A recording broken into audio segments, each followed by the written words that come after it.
We are back. The Indianapolis Colts 7-1. Another Sunday, another ass kicking. And Eddie, you don't see it often, although you did see it quite a few teams around the league. But playing walk-on football in the fourth quarter of an NFL game, you don't empty the bench too often. And the Colts have emptied it a whole lot here because of them in 2025. They did it again on Sunday, 38-14. Again, I feel like a broken record. I feel like I've done this Monday pod so many times this season, and it is just an unbelievable compliment to how they've played football this season. Again, no 20-point wins last year, the year before, or the year before that, and they've got 4 of them here through the first 8 weeks. Jonathan Taylor is extremely good at football, and the Colts are 7-1. Good morning to you, sir. Good morning, KB. How are you? I'm good. Good. Halloween weather looks good for Friday. That's really all I care about. What are we dressing up as? Cheerleader or K-pop demon hunter for Rosie. Really hope cheerleader because we don't K-pop demon hunter. We don't even know. What? We're not. Like a little band. This is probably the easiest way to say it. Like You don't like K-pop demon hunters? Well, no, it's fine music. It's enjoyable music, but dressing up, no. We already bought the cheerleader outfit. Okay. That's what we're wearing. And then for Max, either a dinosaur or a or Spidey. So yeah, we're going back and forth. So here we are. Max is pretty simple. I just want to be an animal. We sound like Mike McCoy at the 50-yard line versus we need some Shane Steichen decisiveness. You and Maddie not dressing up? In our house. If Maddie dresses up 38 weeks pregnant, then she deserves a Purple Heart. I will be baking, I think, on the 10th year. Can we get some improvement there on your part? What do you mean? Come on. Why mess with success? Success? Yeah. I'm like the Colts offense. Oh, okay. One thing, too, to note about yesterday, Eddie, is like they've handled business at home. They were a 15-19 home football team the previous 4 years during this playoff drought. And for you to be, 5-0 at home right now, and, again, the professionalism. Grand takeaways after playing the Titans. I get they're not probably going to be there too much, but still, it is unbelievably impressive what they are doing. So a lot to get to on today's pod. Probably a little bit more trade deadline centric coming up on Wednesday, as it'll be Colts and Steelers, a 3-point favorite early in the week. I think it's Ian Eagle and J.J. Watt on that call of Colts and Steelers coming up 1 o'clock. Pittsburgh looked really bad in the second half last night. They've looked really bad for some time now. I mean, I was just looking over their schedule before we got on the pod. I'm like, man. And Steichen owns. This defense for Pittsburgh is not good. And Mike Tomlin. Yeah, it is not good. But to dive into what you did like, starting with Jonathan Taylor, Kevin, a lot of people don't know this, but the Colts send out a ton of emails, especially after the game, mainly like quotes of what the players said, what Shane Steichen said. Same for the Tennessee aspect of it. They'll send it with the opponent. And they also send these post-game notes, which I think are really, really helpful for like stat nerds like you and me. And I was looking at Jonathan Taylor's name and all the stats and accolades take up a whole damn page. It's unreal. I mean, there was like 15 bullet points, I think there was this week for Taylor, which is a massive amount. I said to Mike Chappell, who I think I've shared before, I sit next to Chap at home games. I said to Mike Chappell, I think after maybe the second round of the game, what is his career high again? Like, it had that feel that early for me. Yeah. Like, his first run was a great run yesterday, like that 12, 13-yarder. So I found myself over the last 24 hours, Eddie, thinking the why. Why is a guy that has already had a Hall of Fame start to his career, why or how is he taking it to another level? Because I think that's the question you have right now. Taylor has been unbelievable in his NFL career, but why is it going another rung up the ladder? The biggest thing I can come back to, and I know it's not something super scientific or something super whatever, maybe insightful to some people, but I just think it's general health. I don't, and Taylor has largely been, I think, a healthy running back. Now, he's fought some things over the last 3 years. He had the ankle issue in 2022, and then the contract issue, and then the ankle kind of lingers. Remember, he had the thumb? Yep. Missed a few games with that. Right after coming back from the whole contract dispute. Right, and then had the ankle last year, a little bit early in the season. I can't recall the last time he's missed a practice. Yeah. He hasn't shown up on the injury report in 8 weeks this season. How many starting running backs go 8 weeks into a season not showing up? Like a Wednesday rest day or a Wednesday sit out for whatever, anything. And I'm trying to think back preseason. I mean, hell, in the preseason, Eddie, he carried the football. Mm-hmm. How many running backs with his resume touch it in the preseason? Right. And then training camp, the spring, I mean, pristine health, because I feel like what has that led to? It's led to a few more second-level runs turn into the third level. Mm-hmm. Third-level runs turn into the fourth level. Yeah. And that would be my summarization, I guess. Fourth level being the end zone? Sure, exactly. That would be my summarization of Taylor right now. Pristine health is leading to a few more of the, let's take that run, 7 becomes 13, 13 becomes 19, 19 becomes 80. And think back to the season, Eddie. Yesterday, the 80-yard run is one of the finest runs you'll ever see. I can't believe, given that angle, he is able to full throttle it down the sideline and still stay in bounds. I said to Chap many times during the run, I go, there's no way he stayed in bounds, right? Mm-hmm. And yet he has the balance and the speed and the combo of that to do it. What's your favorite Taylor run of the year? Is it week 2 in Denver when the dude has him right in the backfield for a tackle for loss and he breaks that and turns it into 60? Is it week 3 in Tennessee when Warren's leading into the hole as the fullback and Taylor right in the middle of the field, puts his foot in the ground and boom, breaks a couple tackles, and next thing you know, he blows that game open? Mm-hmm. Is it the Rams run that A.D. Mitchell commits the holding penalty on? That one doesn't even count in the stat sheet. Or is it yesterday? And I mean, honestly, I thought the first touchdown run was just as impressive as the 80-yarder.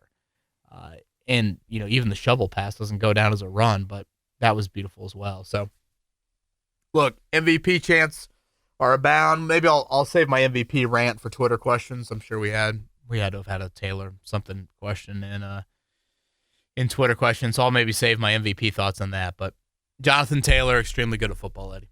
If he plays all 17 games, he's on average, or he's projected to have 1,806 rushing yards. So he needs to pick up the pace. Was yesterday his fewest touches of the season? Let's see. He had 14 touches yesterday. Oh, yeah. Easily. And, it's probably the best game. So back-to-back weeks, by the way. The last 2 games, Chargers and this game, are the fewest touch games of the season for him. Mm-hmm. Mm-hmm. He had 19 against the Chargers and then 14 against the Titans yesterday. Score has something to do with that, but I would be good with, dialing him back a little bit just to save him for December. But special player.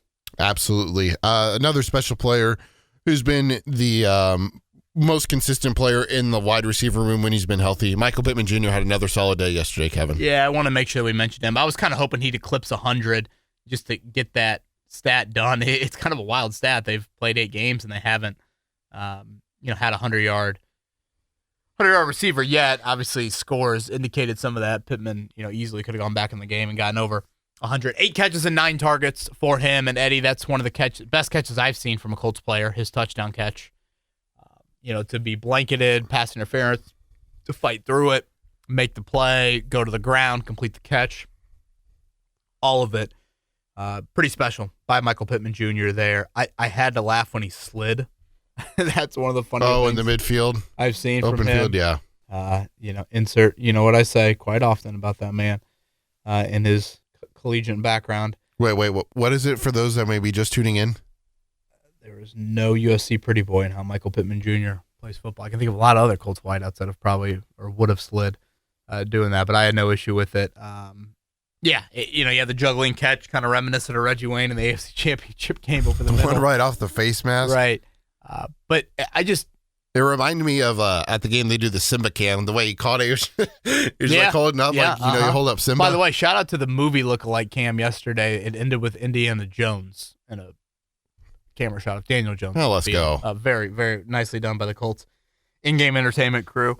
I wanted to mention Pittman, but I also just want to mention the skill group because their ability to not have ego and to allow them to be as balanced as they are is not just a slam dunk. It's not a given to continue to kind of run out your route tree and save the balance that you do have there. It's a very special group off the field as well. And so, by By the way, we'll have Tanor Bortolini join the pod here. We had that on our morning show earlier today. We'll throw that here coming up in a few minutes there. I think you'll really enjoy not only Bortolini's comments. I think it's a pretty good voice, emerging voice for them. But I also think when you hear Braden Smith's breakfast order, oh boy, brace yourself.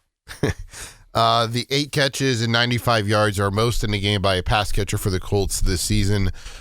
Coincidental, Kevin. Weren't we just talking about that on like Monday or Wednesday of last week about what's the most catches in a game for a Colts receiver? Yeah, I think because I remember we were looking up kind of Warren's numbers, and so yes, good on Pittman. He was the Jim Irsay guitar guy yesterday. Good, walking in the stadium. I'm sure Tyler Warren is not gonna complain, but yesterday was National Tight Ends Day. One of those touchdowns should have gone to him. Well, I know. I think they were trying. There was only one play that I thought was stupid, Kevin, but something you liked was that there was nothing stupid about the game yesterday for the Colts offensively or defensively, I feel like. Stupid play, the Doolin? Yeah. I thought opening drive against the worst team in the NFL, I don't know if that's necessarily something you need to be deploying there. I did think Tennessee did a decent job of breaking it up, but yes, could have been dirted, could have been not called, could have been dirted, and Ashton Doolin could have not tried to act like he was Reggie Bush at USC, all in the same play. But as far as the nothing stupid or no, just in general, no negatives. And I guess I'll use this time to bring up Daniel Jones, Eddie. I would not have guessed yesterday was a career high in passer rating, just judging by the game I saw.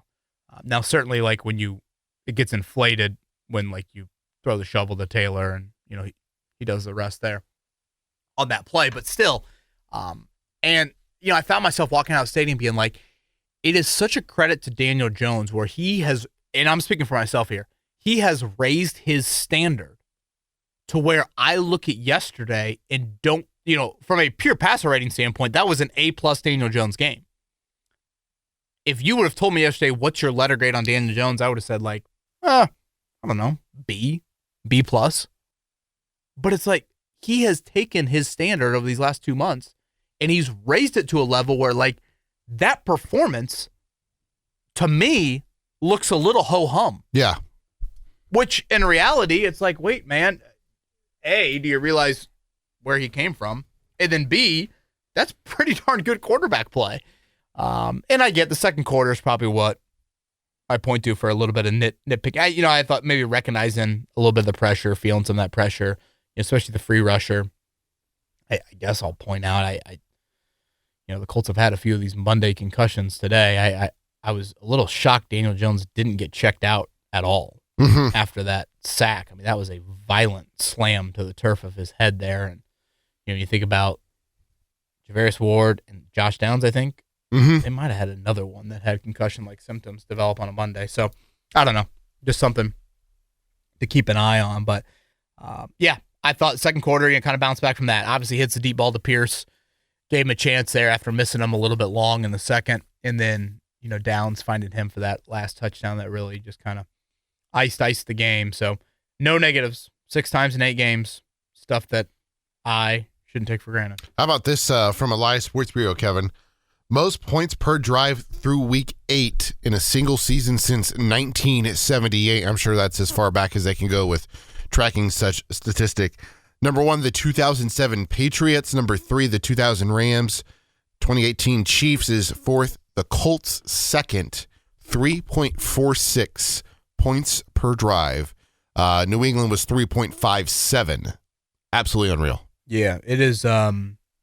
It's amazing what he is doing. And, all these stats point to, greatest show on turf and this and that. It's pretty darn good. And the final one, shout out to Matt Conti for this one yesterday. Colts have scored either a touchdown or a field goal on 67 consecutive red zone possessions dating back to week 7 of 2024. It's the longest streak among all NFL teams dating back to at least 1993. You imagine looking that up? No. Yeah, that one. Really, because obviously that means no turnovers, whatever, no missed short field goals when you do occasionally settle for field goals. So no turnover on downs. Right, yeah, turnover on downs for sure. Yep. Yeah. No weird in the game clock managements. Yeah. Where you don't score either. Kevin, with a win like this and the way they've been playing, it's hard to find things that you didn't like. But I think we could all agree it was pretty painful watching Mike McCoy coach yesterday. Yeah, I was dumbfounded. I mean, listening to the Tennessee media, I mean, it was just unbelievable. Like, you're an interim head coach, and you are punting the ball like you're Army or Navy in a snow game in December. And I mean, I don't want to act like that game was ever going to become a game, but Tennessee at several points were driving with the ability of, like, if we score here, it's still one possession. You know, kind of those types of drives. And yet they'd get into these, like, whatever, 4th and 3s around midfield, 4th and 5s, and, let's get a net. You know, I think we really need a net punt of 22. Nothing says a good 1-6 football team with an interim head coach, needing a net punt against and giving the ball back to the Colts offense like that. Yeah. Yeah, that was just pathetic. I literally said to Mike Chappell, I go, can they fire an interim head coach? Are you allowed to do that? Has an NFL team ever fired 2 coaches in 1 year? Because that's what I'd be doing with. Well, the Colts did that, right? In the that 1 year, they fired Marcus Brady, and then well, I mean 2 head coaches. Oh, you know, I actually think Cam Ward's got some legit talent, and I feel bad for him a little bit there. I think he's got some, and you know, if I am gonna nitpick, I guess a couple things, Eddie. One, I counted Tennessee for 10 real drives yesterday. Yeah. 7 of them got to Colts territory. So, again, no grand takeaways, I think, when you play an opponent like this. But I guess 8 days away from the trade deadline, I still think you need to be looking into something. And I do think they are looking into something. But that would be one. And I don't know what to make of this, but I'll ask you this. Uh-huh. What do you make of Zaire Franklin's tackling numbers this season? I think it's it shows the difference in scheme. So you think it's purely scheme, no indicator of Zaire Franklin's play? I don't know. It could be a mixture of both, but I feel like it's more scheme related than anything else because it felt like everything with, Gus Bradley was funneling towards the middle of the field, especially in the run game, so that, whomever, Zaire, EJ Speed, or whomever's playing linebacker, Grant Stewart had a really nice game for him last year or whatever, to rack up tackles. Yeah, it's quite amazing that yesterday, Zaire Franklin was 11th on the team in tackles. He had 2 tackles in the game, 2 assisted tackles in the game. It's the fewest he's had as a starter since he became a full-time starter for this team. So Jermaine Pratt led the team in tackles with 8. Yeah. So no double-digit tackle games yet from Zaire this season either. Right. But I mean, he does have the a sack on the season and a couple passes defensed.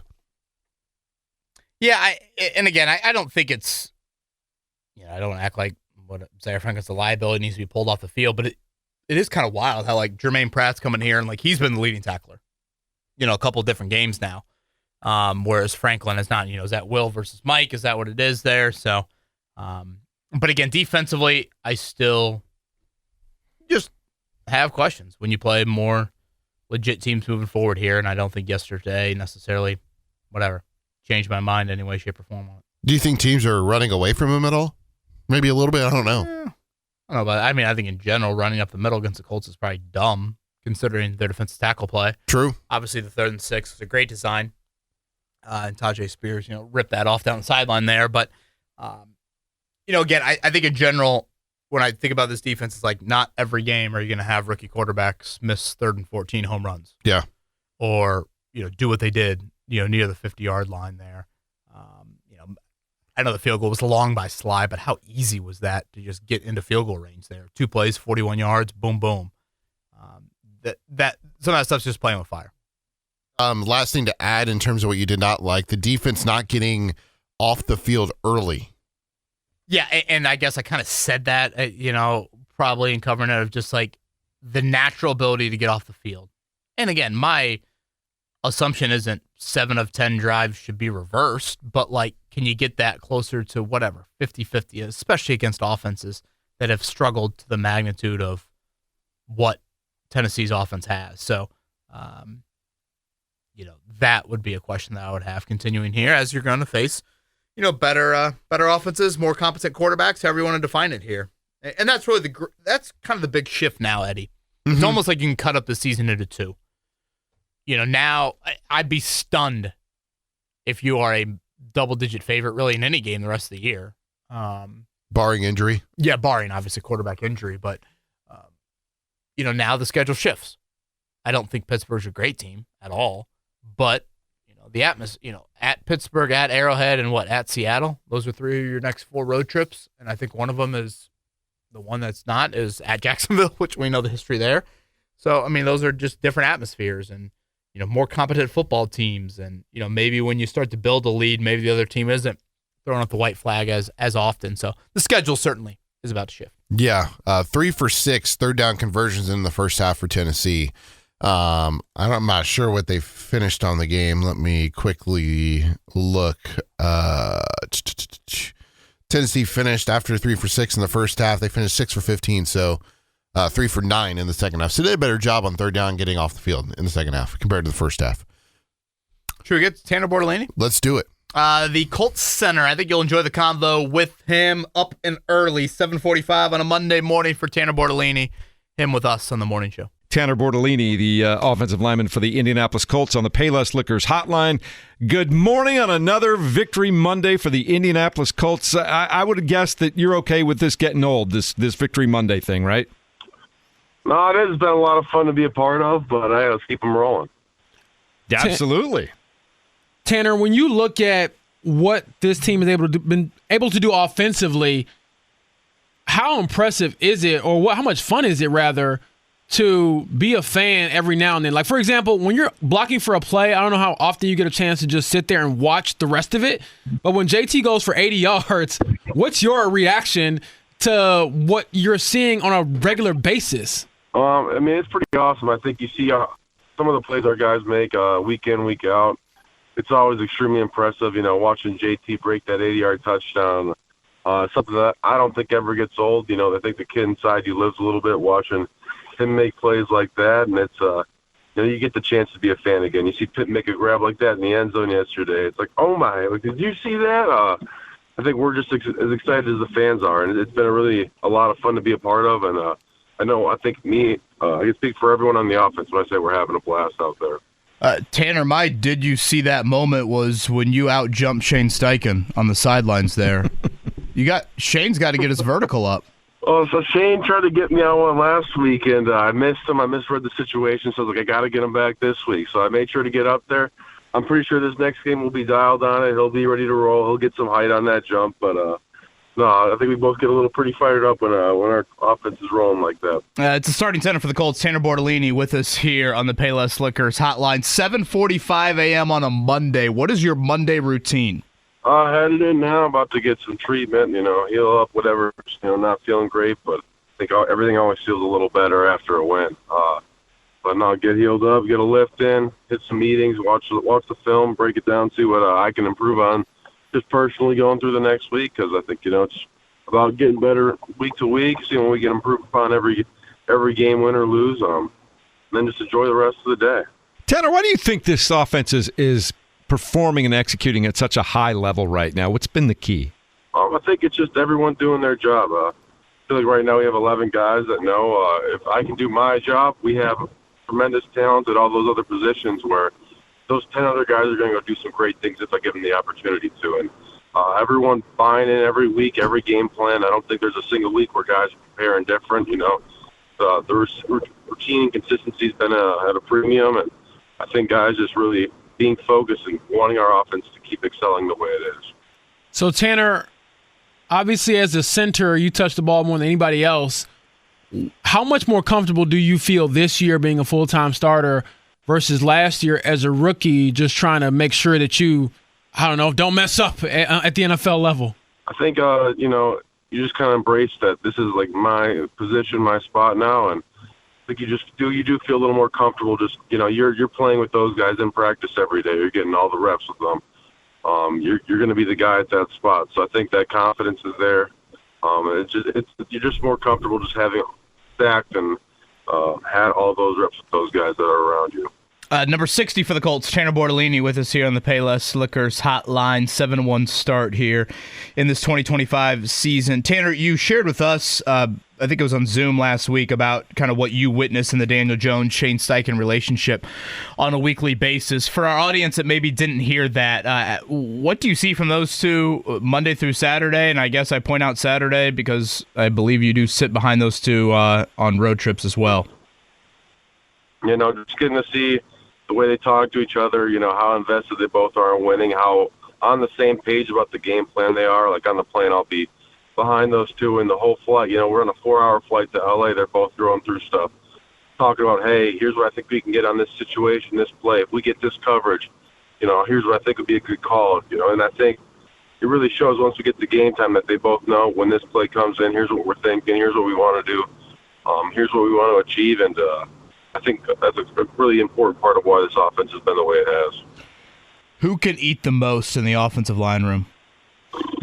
Man, we got a lot of guys that are up there. I would say Braden. If you get Braden on the right day, he can demolish some food. He has probably had the biggest breakfast I've ever seen in my life. What does that look like? What is it? Well, I assume it's plates plurally, but what does that look like? Plates. So he'll have 7 over easy eggs, 7 pancakes, and then like the biggest bowl of fruit you've ever seen. I'm talking like it'd be like another plate, piled high with fruit. I mean, it's unreal how much you can put down. Is that daily or is this game day? I mean, honestly, it's daily. For breakfast, that's what he knocks out. He said he's a 7 over easy egg guy, which I think is an insane amount of over easy eggs, but I love Braden. But he can put that down like no other. Tanor, aside from the dieting, I think the 7 pancakes is that part, but damn, I'm just like, how are we the same species, right? 2 eggs over easy is probably as much as I got, for my $150 frame. I'm with you on that. 2 or 3 maybe. 7's that's a man's number, I guess. So, Tanor, speaking of beyond just, I guess, the dieting expertise of your teammate, Tony Sperano Jr., your offensive line coach, how much has he meant to you and that room? Because from the sounds of it, talking to you and others, he'll love you up, but he also won't sugarcoat anything. No, he's been huge, and I think that's a great way to do it. I feel like you always know what he's telling you is true, and it's what he actually means, and I think it's a great thing for a coach to have. And again, as a player, it's not always going to be perfect. You understand that, but if you take the coaching for what it is, I think you can grow a lot from it as a player. And it makes our group a lot better because I think we all see that the same way where, look, we know we're not going to be perfect. It might not always be what you want to hear, but sometimes it's what you need to hear. And he does a really great job of, telling you what you need to do better, but loving you up on the things you do well. And then just having us ready for games, he does a phenomenal job at. Does he have an inside voice? Sometimes. He also has an outside voice. He's got a little bit of both. But he finds that happy medium of, knowing how to coach each guy. Tanor, last one for me. We really appreciate your time here on this Monday morning. Do you have a favorite Jonathan Taylor run from this season? I mean, that 80-yard one was just pretty electric there. There are so many great ones, though, that, this is a really good problem to have. I really can't choose one. I feel like every week there's one where I'm like, that was unbelievable. But that's just the kind of runner JT is. He gives you something like that week in, week out. All right. The Braden Smith played, Eddie. That's unreal. 7 over easy eggs.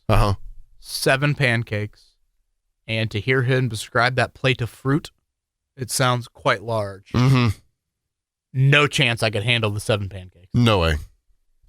I get frustrated, and you go to these, these breakfast places, and I am probably more of a breakfast person. Me too. Most. I don't need the 3 pancakes. Yeah. You might as well give me the box right now. That's why you need to do the 2x2x2 if they have that, or the, whatever. Or just like an combo. a la carte it. Can I a la carte 1 pancake? You might be able to do that. Or you can a la carte silver dollar pancakes, Sure. Yeah, that works there. So, and boy, I look at Braden Smith and think there's not an ounce of body fat on that body there. So, big one for him coming up this weekend with TJ Watt. We've got some Twitter questions to get to. Are you ready for them? Let's do it. Got 3 of them, starting with King. First, I want to say Andrew Luck has officially transferred full custody of the Titans to Jonathan Taylor. I'd like to throw in, Kevin, I asked you at the end of the pod last Wednesday, can he keep the streak? Last 3 games, 3 touchdowns against Tennessee now. How about that? Also, Shane Steichen undefeated against Tennessee. Here is King's question. Taylor is the best running back in Colts history right now. True or false? King leans toward that statement being true. The fact that he can ask that is amazing. Yeah. I mean, the Colts have one of the richest running back histories of any franchise in the league. Yeah. Maybe the richest. I kind of feel this historically about the Colts running backs. Eric Dickerson and Marshall Faulk were better elsewhere. Mm-hmm. Now, Edgerrin James is the real combo. And I don't want to forget who Edgerrin James was. Right. But I think Jonathan Taylor is in a lane, and he's driving Cam Jones speed, and he's catching up the edge. Okay.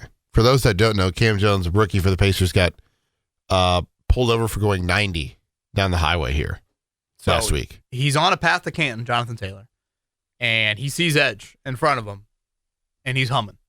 So it's an unbelievable first 6 years in the NFL. It is on a Canton-like trajectory. I get that he has taken some growth as a third down player. Let's not forget what Edgerrin James did early in his career as a blocker and as a receiver.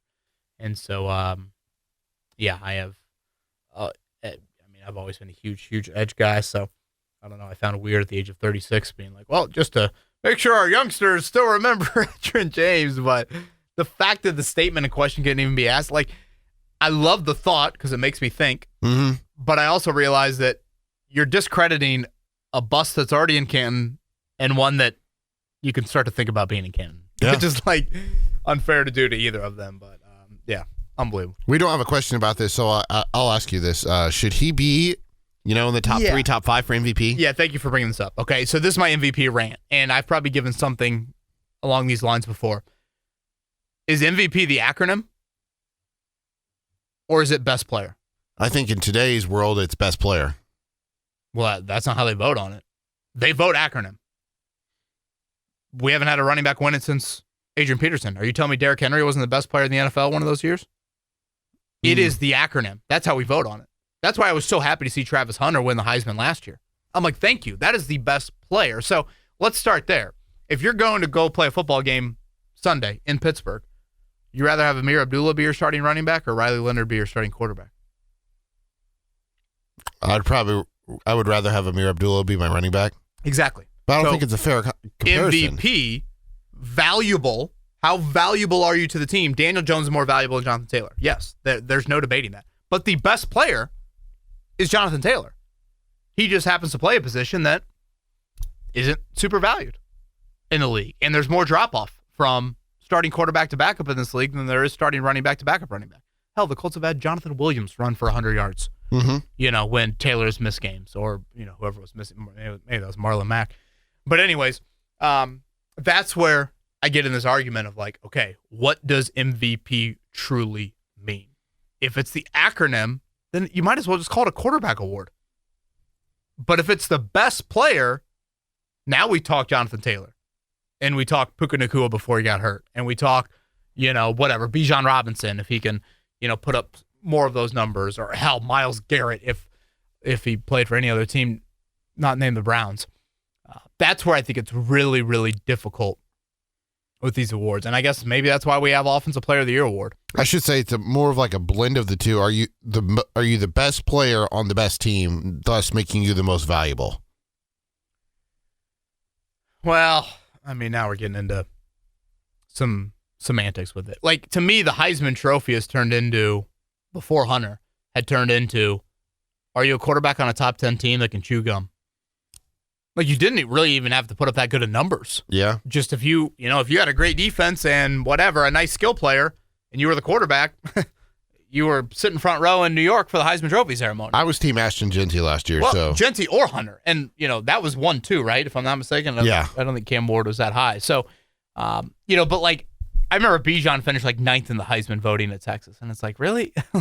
We'll see where Jeremiah Love finishes this year. Like, to me, he is certainly deserving of at least an invite to New York. So that's where I get frustrated on what. But you're also biased, Kevin. Well, certainly. But in this instance, what does MVP mean? Like Jonathan Taylor has been on this football team for a couple different years. And I get he's battled injuries. Mm-hmm. But the Colts haven't looked like this. It goes to show you just how much quarterback means. Yeah, as of right now on one particular sports book, it's Mahomes, Allen, May, Stafford, Love, Jones, Goff, Mayfield, Taylor. Yeah. And Bollock, I haven't watched much of New England, but Drake May has been incredible. Oh, it's been fantastic. Yeah. Outside of the one game in Pittsburgh, dude, has been as good as it comes. Right. In the NFL. Twitter question number 2 is from Cameron. National media saying the Colts haven't played anyone, but how massive is it to be 6-0 against the AFC? Money in the bank for seeding / tiebreakers. And this is me inputting something here, Kevin, to Cameron's point. The Denver Broncos have only lost 2 games, and the Chargers are a competent team. What do you mean they haven't played anybody? Well, and I'll say this. How big was that Broncos win, baby? Right. What was the penalty? Leverage? Leaping? I'm just kidding. Yeah. Leaping was the Monday night game. Leaping was Simeon Rice. Yeah, leverage. I mean, I'll go back to what I said to lead off the show, winning home games. You know, in one of the longest playoff droughts in the NFL right now, you were 4 games under 500 at home. Yeah. In that stretch. So, you know, as far as the last part is concerned, you know, in terms of whatever, national media saying Colts haven't played in one. Okay, whatever. Yes, to your point, Denver and the Chargers, the Rams. We're about to see a shift in schedule. And it's mostly in location, to be honest with you. Mm-hmm. I mean, it is definitely in composition as well, but like, I want to say 6 of your last 9 are away from home. I'm trying to think what your home games are. Home games are Houston, San Francisco. Okay. Yeah. So, you know, again, you don't play home games until after Thanksgiving. It's Monday Night Football, by the way, for San Francisco. Right. It's your only home game between now and December 22nd, which is kind of crazy. So, because they lose the home game to Atlanta. To Berlin. Yeah. So I am ready to see the shift in, like, you are going up a rung on the ladder. Now, I want to be clear, just because you're going up a rung on the ladder doesn't mean, like, the Colts should be discredited for what they've done on the other rungs. Yeah. Like, no, they've done things that, A, they don't usually do, and B, many teams don't usually do. You know, I'll go back to that point differential stat that I threw at you a few weeks ago through the first X amount of weeks of the year. But, like, these types of games are more January-like on the horizon. You know, particularly, you know, at Kansas City or at Seattle. You know, whatever Jacksonville is going to be, we'll see exactly what San Francisco looks like when you get to them. But I'm just kind of looking forward to it. Like, I don't know. Do you ever have this nervous energy for your team, Eddie, of like, you know, you're a huge Reds fan. Yeah. It's like facing whatever, the Cubs or the Brewers in a series. Yeah. Sure, you'd rather play the bottom feeder. There's a part of you, but as a fan, you're like, no. I circled that one a little bit more. And yeah, we might lose it, or it might be more nerve-wracking, or it might be harder to win. But like, that's being a competitor, and that's kind of how I feel about the shift in the schedule starting now. It's like, all right, here we go. You know, it's a little bit more of, let's put the big boy pants on, and not much of a, why are the Colts and Titans at 425? Because that's the only question I got last week from people. I'm not aware of this award, Kevin, so if you can explain it to me. This is the final question of the Twitter question portion of the podcast for today. It's from Terp. I know it's more than likely going to end up being a, quote, best tackle award, but what are your thoughts on Big Q getting the first Protector of the Year award? Yeah, I'm not super familiar on the history of it, but, you know, I know in college they do the Joe Morrow Award for the best offensive line. You know, to me, the Colts should be right up there. And I was glad, you know, I thought to myself, you know, the Colts, Jonathan Taylor is not necessarily the greatest, radio interview.